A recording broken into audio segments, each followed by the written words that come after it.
गिबियाव बिएन बड' निउस चेनेलाव बयखौ बरायबाय। चेनेलाव गोदानब्ला अननानै चेनेलखौ साबस्क्राइब खालाम आरो खौरांखौ मोजां मोनोब्ला लाइक खालामना हो। दानिया खौरांखौ जोबजासिम फारियै खोनासंलांदो। बर' कसारी अनसाय गावखुंथाय गौथुमनि गाहाय मावफुं सोद्रोमा मिनेश्वर बसुमतारी बिथाङा गुवाहाटी मेडिकेल कलेज देहा फाहामसालियाव फाहामथाय लाबाय थानायखौ खौरां लाहैदों। आसाम आयेन आफादनि बुंथिगिरि बिस्वजित दैमारी बिथाङा बिथांनि देहाया थाबैनो मोजाङाव फैथों बेखौ मिजिंथिदों। मख'नो गोनांदि बर' कसारी अनसाय गावखुंथाय गौथुमनि गाहाय मावफुं सोद्रोमा मिनेश्वर बसुमतारीया गोबाव समनिफ्रायनो लोमजानानै गुवाहाटीनि GMCHआव फाहामथाय लागासिनो दङ। बेखौ बिथाङा खौरां लाहैयो। लोगोसे खौरां लाहैनायखौ बिथाङा समाजारि बिजोंनि गेजेरजों रायजो राजाफोरनो मिथिहोदों। दिमा हासाव अट'नमास काउन्सिलआ गोख्रों थांखि लादों। ट्राइबेलफोरनि सायाव थागिबि ट्राइबेल हौवा हिन्जाव सुबुङा गुबुन ट्राइबेल नङै हारिनि सुबुंखौ हाबा खालामनो मोननाय नंला।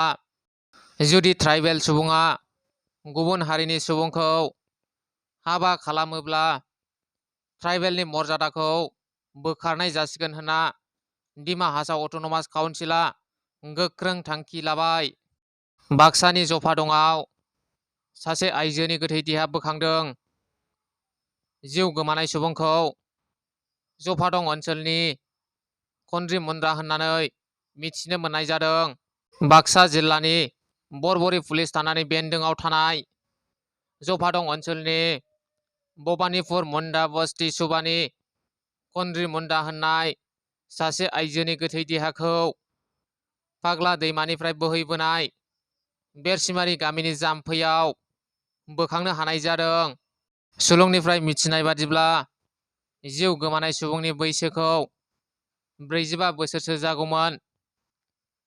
सुबुंफ्रा सन्देह खालामनाय बादिब्ला जुब जुब अखा हाबाय थानानै देरबोनाय दैयाव गोग्लैनानै खनद्रि मुन्डाया जिउ गोमायो। पुलिसफोरा खौरां मोननाय लोगो लोगोनो जाथायसालियाव थांनानै गोथै देहाखौ बोखांदों। दारांगा दैमानि सायाव थानाय दालाङा मैया बायस'लांबाय। कुमारिघाटानिफ्राय जलाह लामाया मैयानिफ्राय बन्द जाबाय। दारांगा दैमानि सायाव थानाय दालाङा बायहांयैनो बायस'लांबाय। थाद'नाय गैयै जुब जुब अखा हाबाय थानायनि जाउनाव कुमारिघाटा जलाह फोनांजाब लामानि गेजेराव थानाय दारांगा दैमानि दालां बायस'नायाव फरायसाफोरनि थांलाय फैलाय आरो सादारन सुबुंनि हान्थामेला खालामनायाव गोबां जेंना नुजाथिदों। ओनसोलनि रायजोफोरा दालांखौ थाबैनो लुफुंनानै होनो थाखाय आसामनि गिबि मन्त्रि डक्टर हिमन्त बिश्व शर्मा आरो बिटिआरनि गाहाय मावफुं सोद्रोमा प्रमद बर'खौ खावलायदों।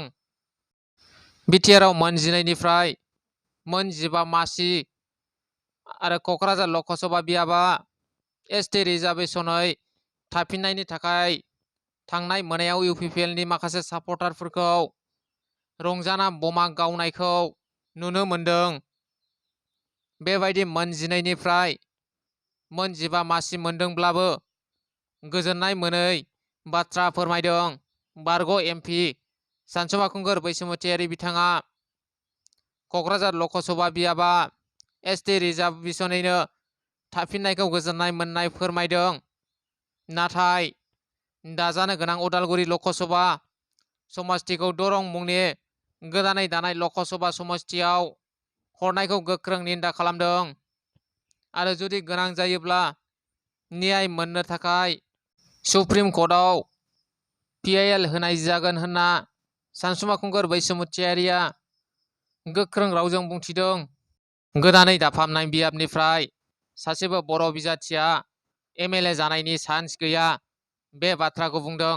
अमर सिंह ब्रह्मआ माखौ लानानै रंजादों? गोदानै बियाब दाफामनाय डेलिमिटेसनाव मा नुखो? गोदानै दाफामनाय बियाबनिफ्राय सासेबो बर' बिजाथिया एमएलए जानायनि चान्सआनो गैया। बेबायदि गोख्रों बाथ्राखौ मैयानि समाव रंजाग्राफोरखौ थोंजों सोंथि खालामदों। अमर सिंह ब्रह्मआ बिथाङा सिख शेड्युलनि मान सन्मान आरो अधिकारखौ आबुङै फोजोबस्रांबाय। दिनै बेफोरखौ नुनानैबो माखासे दोलो गौथुमा माब्रै रंजानो हाखो? बे डिलिमिटेशननिफ्राय बर'फ्रा मा मोनदों मा मोनाखै? दिनै बिथांमोना साननानै नायदोंना नायाखै? बे गोदान बियाब दाफामनाया थोंजों बर' एबा ट्राइबेलफोरखौ गादबनानै दोननायसो जादों होननानै बिथां अमर सिंह ब्रह्मआ गोख्रों रावजों बम गावनानै रंजाग्राफोरखौ फिनजाथाय होदों। गसाइगावआव गोबां बिबांनि गान्जा जब्द खालामदों। क'क्राझार जिल्ला गसाइगाव श्रीरामपुराव सिमलताबो पुलिसनि गोख्रों सिग्रोमनायाव थांनाय मैयानि हराव गोबां बिबांनि गान्जा बोखांनो हादों। गान्जाखौ गंसे ट्रेलार ट्राकनि चेसिसआव दोनखोमानानै लाबोदोंमोन। जब्द खालामनो मोननाय गासै गान्जानि बेसेनखौ 1,50,00,000 रांनि जागोन होननानै फोरमायदों पुलिस बिफाना। हमजानाय NL01 G8534 नम्बरनि ट्रेलार ट्राक सालायगिरिखौ हमनो हायो। ट्राक सालायग्राखौ बिहारनि बैशालीनि अजय साहानि होननानै मिथिनो मोननाय जादों। हमनो मोननाय गासै गान्जाखौ गुवाहाटीनिफ्राय दिल्लीसिम लांनो नागिरदोंमोन होननानै मिथिनो मोनदों। दिनैनि खौराङा बेखिनियानो। गोजोन्थों।